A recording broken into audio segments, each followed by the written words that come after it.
সামাজিক যোগাযোগ মাধ্যম, বিভিন্ন ইলেকট্রনিক্স ও প্রিন্ট মিডিয়ায় বিএনপির জাতীয় স্থায়ী কমিটির সদস্য ও সাবেক মন্ত্রী সালাউদ্দিন আহমেদকে নিয়ে অপপ্রচারের প্রতিবাদে চকরিয়ায় বিক্ষোভী মিছিল অনুষ্ঠিত হয়েছে। 28 মে বিকাল 3টায় চকরিয়া পৌর শহরের জনতা মার্কেট থেকে মিছিল শুরু হয়ে থানা রাস্তার মাথা গিয়ে শেষ হয়। মিছিল শেষে হাজার হাজার নেতাকর্মীদের উপস্থিতিতে বক্তব্য রাখেন চকরিয়া পৌরসভা বিএনপির সাধারণ সম্পাদক এম আব্দুর রহিম, পৌরসভা বিএনপি নেতৃবৃন্দ ও সহযোগী সংগঠনের সভাপতি সাধারণ সম্পাদক। উপস্থিত ছিলেন বাংলাদেশ জাতীয়তাবাদী যুবদল, স্বেচ্ছাসেবক দল, শ্রমিক দল, কৃষক দল ও ছাত্র দল। চকরিয়া পৌরসভা শাখার আয়োজনে এই প্রতিবাদ মিছিল অনুষ্ঠিত হয়।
আমাদের সকলের প্রিয় নেতা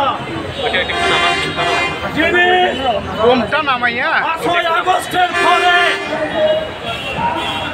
ভারতের শিলং রাজ্যে বসে বাংলাদেশের ছাত্র আন্দোলনে সহযোগিতা করেছিলেন।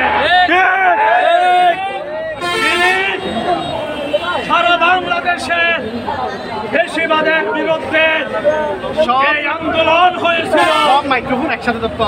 সেই আন্দোলনে অংশগ্রহণকারীদের সব সময় সহযোগিতা করেছিলেন, যার পরামর্শে বাংলাদেশে বৈষম্য বিরোধী ছাত্র আন্দোলন বাংলাদেশে উত্তপ্ত রূপ ধারণ করেছিলেন।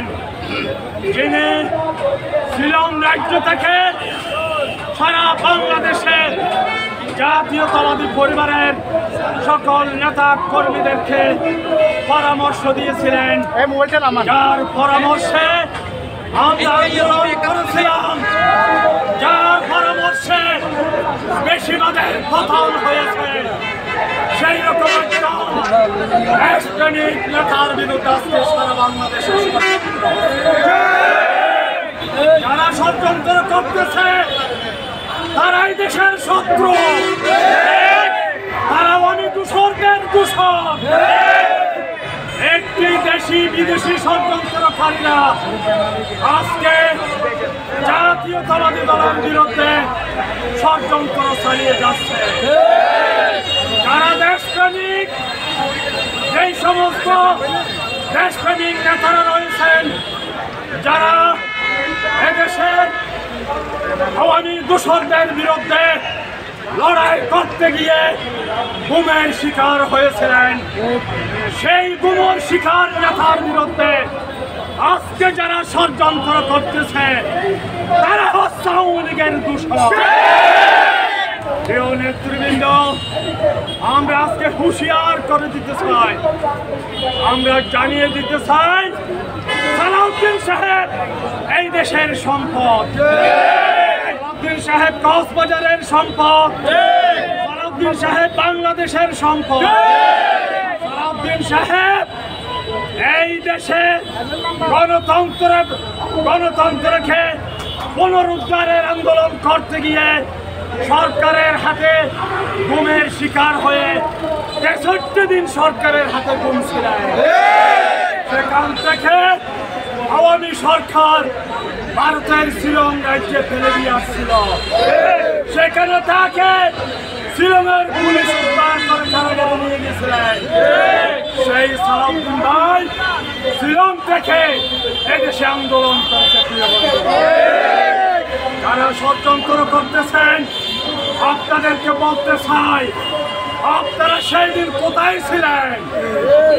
সালাউদ্দিন সাহেবের পরামর্শে আমরা আন্দোলন করেছি, আমরা সংগ্রাম করেছি, আজীবন আমরা সকল নেতৃবৃন্দদেরকে আগামীতে যে কোনো আন্দোলন সংগ্রামের ডাক আসবে, ষড়যন্ত্রকারীদেরকে রাত ভাঙ্গা জবাব দেওয়ার জন্য যখনই প্রয়োজন রাজপথে ঝাঁপিয়ে পড়ার আহ্বান জানিয়ে আমার বক্তব্য শেষ করছি।